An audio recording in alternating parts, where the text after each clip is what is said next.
அந்த சைஸை போட்டு தான் அந்த விலையை காட்டி பெரிய தங்காட்டா 140 ரூபா போகும். அது முன்ன வந்து 250 ரூபா போனதுங்க இப்போ 140 ரூபா போகும். அந்த 120 100 80 60 140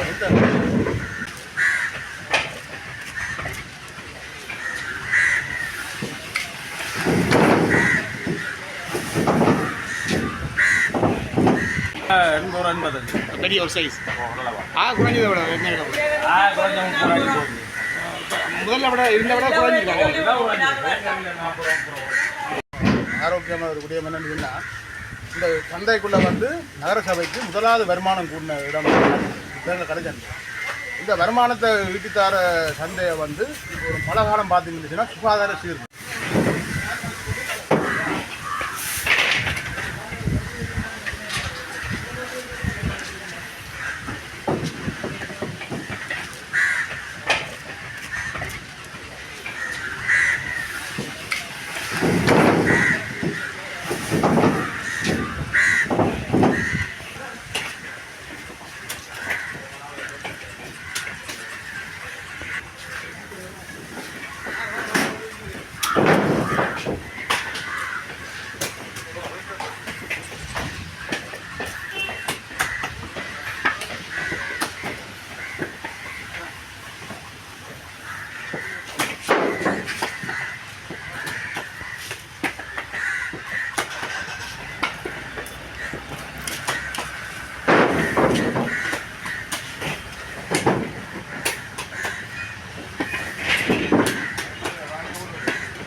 பெரிய ஒரு சைஸ் குறைஞ்சதை விட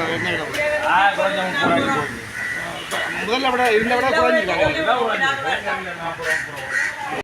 இப்போ எங்களுக்கு காலை நேரில் இப்போ தேங்காய் வந்து அதிகமாக வர சந்தை எனக்கு இப்போ விலை என்று சொல்லி இறக்குறோம்னு சொல்லிக்கல நாங்கள் இப்போ தேங்காய் சைஸ்களுக்கு வந்து தான் விலை பார்க்கணும். இதில் அந்த விலை மாறுற இதில் நீங்கள் கொஞ்சம் கவனமாக இருக்கணும்னு நினைச்சிங்கன்னா இந்த விலையில் சொல்லிக்கல அதை அந்தந்த சைஸை போட்டு தான் அந்த விலையை காட்டி இப்போ பெரிய தேங்காய்னா 140 ரூபா போகும். அது முன்னே வந்து 250 ரூபா போனதுங்க இப்போ 140 ரூபா போகும்.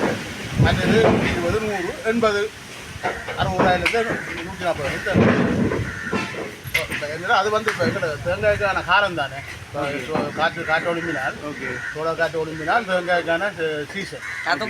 அப்போ அந்த சீசனுக்கு வந்து வளமையான ரக்கம் தான். புதிய விடியமாக சொல்லக்கூடிய மாதிரி இல்லை, வளமையான ரக்கம். அப்புறம் மழை காலம் நெருங்கக்குள்ள தேங்காய் மறுபடியும் ஒரு ஆரோக்கியமான ஒரு விடியம் என்னன்னு சொன்னால் இந்த சந்தைக்குள்ளே வந்து நகரசபைக்கு முதலாவது வருமானம் கூடின இடம் தேங்காய் கடைச்சந்தை. இந்த வருமானத்தை ஈட்டித்தார சந்தையை வந்து ஒரு மழை காலம் பார்த்துக்கிட்டுச்சுன்னா சுகாதார சீர்கு இங்கே மலசில கூட கட்டிக்கலாம். தண்ணி வந்து போகணும்னா தண்ணி நிற்கிது தேங்காய் போட இல்லாத இதுக்கெல்லாம் தண்ணி நாங்கள் இருந்து வேலை செய்யறோம். அதை விட சாப்பாடு தேங்காய் ஒரு பொருளை வந்து நாங்கள் ஒரு திரும்பியோட கிணத்துக்கு நிற்கக்கூடிய ஒரு நிலைமைக்கு தான் இந்த நகரசபை எங்களுக்கு ஆட்சி வச்சுருக்கு.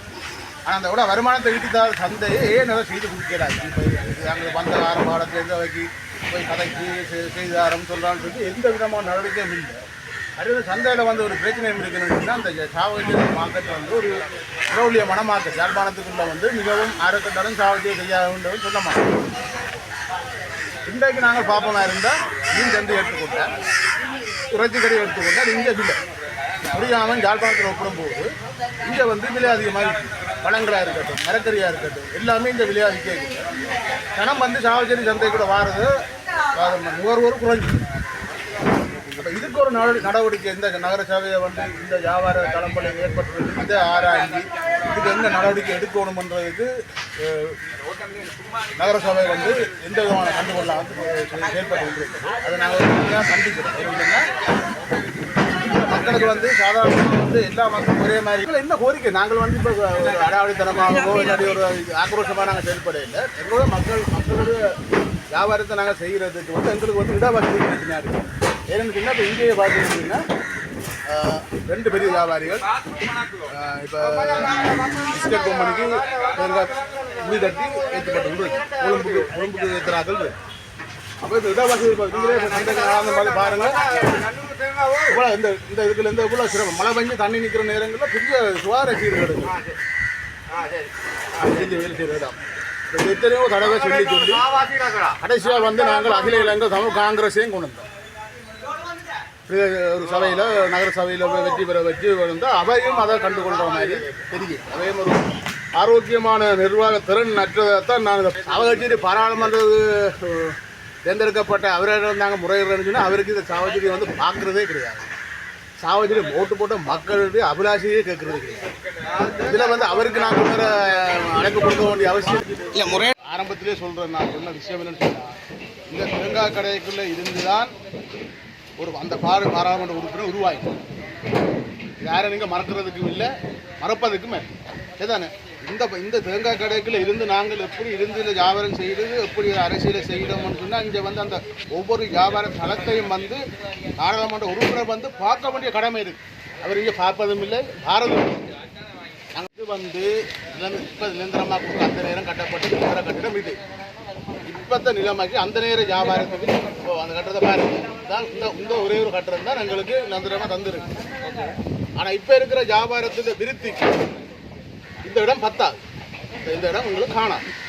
சரிதான். இந்த இடம் காணாத ரீதியில் தான் இந்த ஒரு இங்கே வந்து பொருளை ஸ்டொக் பண்ணி ஒரு கிழமைக்கு ஒரு கரோடியில் ஏற்றுமதி செய்யுது. பிஸ்கட் கம்பெனிக்கு ஏற்றுமதி செய்யுது. கொழும்புக்கு காலையில் கட்டி வச்சு பின்னேரம் ஏற்றுமதி செய்யுது. அப்போ அதை வைக்கிறதுக்கு இடம் பற்றாக்குறை. அப்போ இதெல்லாம் வந்து பார்த்து இதுக்கு அந்த வியாபாரிகளுக்கு நல்ல இடங்களை பார்த்து அமைச்சு கொடுக்குறதால உங்களுக்கு வருமானம் தானே வருது. வருமானம் இல்லாமல் நீங்கள் எதுவும் செய்கிறீங்க. எவ்வளோ வருமானம் வருது இந்த தேங்காய். இப்போ இந்த பலகுடா யுத்தத்துக்கு முன்னே வெளிநாட்டுக்கு கூட தேங்காய் ஏற்றுமதி ஆகி கொண்டு வந்தது. அப்போ இதை வந்து நாங்கள் நெடுகளும் சொல்லிக்கொண்டு இவையை பற்றி குறை சொல்லிக்கொண்டு இருக்கிற மாதிரி பார்க்காமல் ஒரு ஆக்கப்பூர்வமான நடவடிக்கையை செய்யவும் நாங்கள் சொல்ல வேண்டிய ஒரே ஒரு கட்டாயம் சொன்னால் எங்களோட தேங்காய் கடை வியாபாரிகளுக்கு தேங்காயை நாங்கள் இருப்பு வைக்கிறதுக்கு நல்ல ஒரு இடத்தை அமைச்சு கொடுத்து நல்ல வருமானத்தை பெருக்கி எங்கள் நகரத்தை வந்து மேலும் விருத்தி வளர்ச்சி அடைய செய்யணும் என்றால் எங்களுடைய ஆசையோடைய முரண்படுறதுக்கு நாங்கள் தயார்.